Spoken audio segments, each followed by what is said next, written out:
It is the voice of Indiana County, WCCS 101.1 FM and AM 1160. And our conversation with Jane Healey today is brought to you by Marcus & Mack, voted best personal injury law firm in the Best of Indiana County contest. Marcus & Mack, a law firm representing injured people. Through Jane Healey, we get to meet Drew Layton, who is a name that probably not a lot of people remember. But she was a big star back in the 1930s, a big Hollywood star, and she has such an intriguing story to tell. The book is called Goodnight from Paris. It's a novelization of Drew Layton and her involvement in the French Resistance and in World War II. Jane, good morning. How are you? I'm good. How are you? Thank you for having me. I'm wonderful, and even more so. I don't do fiction along here, but this is more than fiction. This is just an amazing story of really a tremendous woman, isn't it?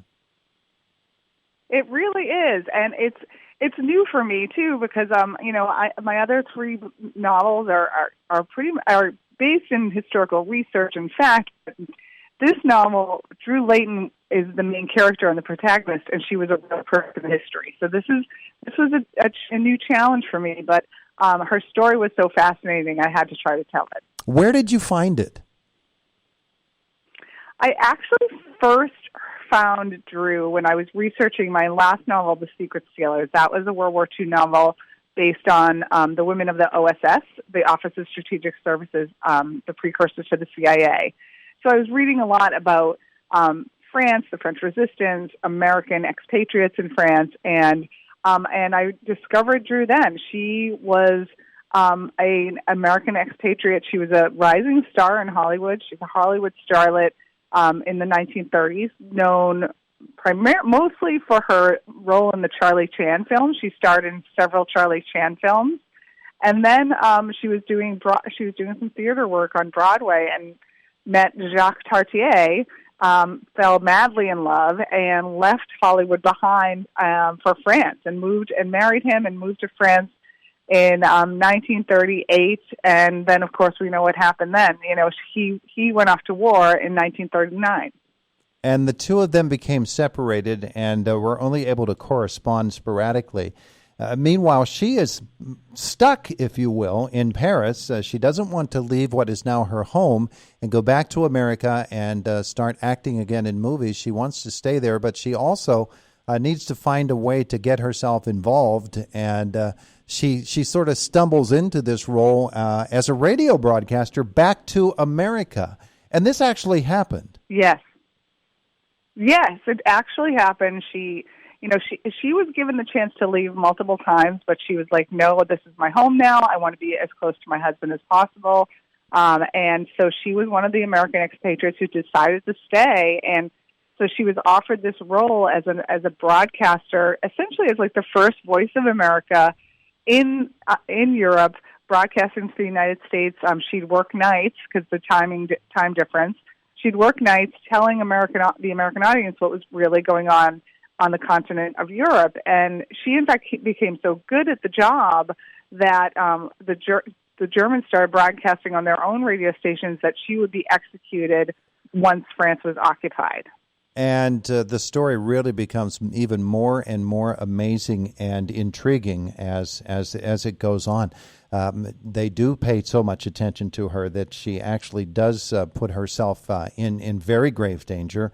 And she goes through just a tremendous amount of upheaval in her lifetime, and actively joins the resistance in saving American flyers, in doing spy work, doing all of these things that we read about in books, and think, could that really have happened? It really was a Hollywood story in real life, wasn't it? It really was, yes. So she was determined to do her part after France was occupied. She fled Paris for a while, went back to Paris, and then ended up leasing a little, basically an apartment in the village of Barbizon, which is about 90 minutes outside of Paris. And from there, she started getting actively involved in the resistance. And when Allied flyers started parachuting into occupied France when they started getting when their planes started getting bombed and they started crashing in occupied France. She was an American living in this village. She spoke English. So really, the job came to her. A lot of, villagers would come to her door and say, I have a pilot in my apple tree.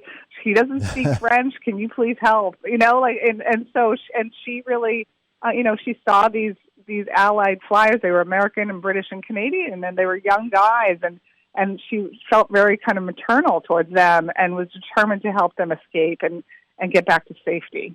You have undertaken the task of putting yourself in her shoes and in her mind, and creating the dialogue that really moves this story along for you, and with the wonderful storytelling skills that you're able to bring to this. It must have been kind of odd, because the story it's lying right out there, and it's there for you to take, and you do so, and you really fashion it into a thriller. Oh, thank you very much.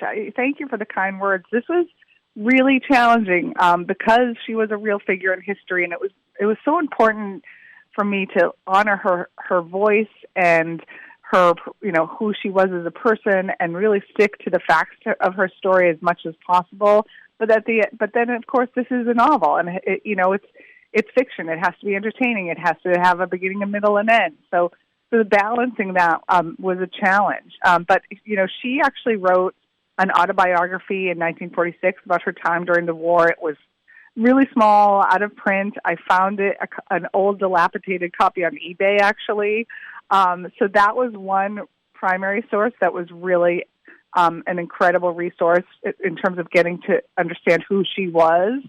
And then also there was a collection of letters, family letters, at the Holocaust Museum in D.C. So reading her letters gave me more insight into her as a person. Had you discovered the book, it's the autobiography book, before you started writing your novel?